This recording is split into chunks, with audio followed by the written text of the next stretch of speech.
ডেঙ্গুর প্রকোপ ঠেকাতে এবার মশা নিয়ন্ত্রণে উদ্যোগী হলো মেখলিগঞ্জ পৌরসভা। শুক্রবার পুরো এলাকার নানা জায়গায় ড্রেনের মধ্যে ছাড়া হলো গাপ্পি মাছ।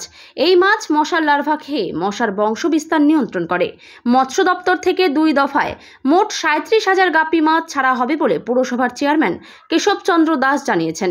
এদিনের কর্মসূচিতে তিনি ছাড়াও উপস্থিত ছিলেন অমিতাভ বর্ধন চৌধুরী, প্রভাত পাটনি প্রমুখ।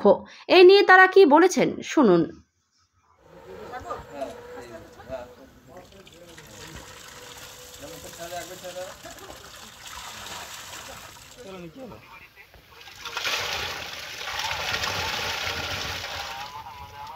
আজকে আমাদের ওয়ার্ডে, আমাদের ওয়ার্ড শুধু নয়, গোটা মেখলিগঞ্জ পৌরসভা জুড়ে গাপ্পি মাছ ছাড়া হচ্ছে পৌরসভার বিভিন্ন ড্রেনগুলিতে, যেখানে আমাদের ডেঙ্গু মূলত মেন সমস্যা। এই সময় ডেঙ্গুর বর্ষার দিন ডেঙ্গুর প্রবণত বেড়ে চলেছে বিভিন্ন, শুধু আমাদের মেখলিগঞ্জ শহর না, বিভিন্ন জায়গায়। তো সেই জন্য গাপ্পি মাছ প্রত্যেকটা ড্রেনে ছাড়া হচ্ছে ওয়ার্ডের ডেঙ্গু নিয়ন্ত্রণ ও মশা নিয়ন্ত্রণের জন্য।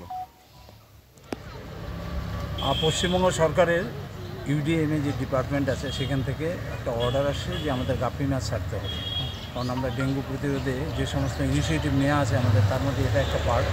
বছরে 2 বার ছাড়া হয়, এই জুলাইয়ের শেষের দিকে এবং সেপ্টেম্বরের দিকে আর এক দফায় ছাড়া হবে। সেই গাপ্পি মাছ আমাদের অলরেডি চলে আসে ব্লকের মাধ্যমে, মৎস্য ডিপার্টমেন্টের থেকে সেই গাপ্পি মাছ ছাড়া হচ্ছে।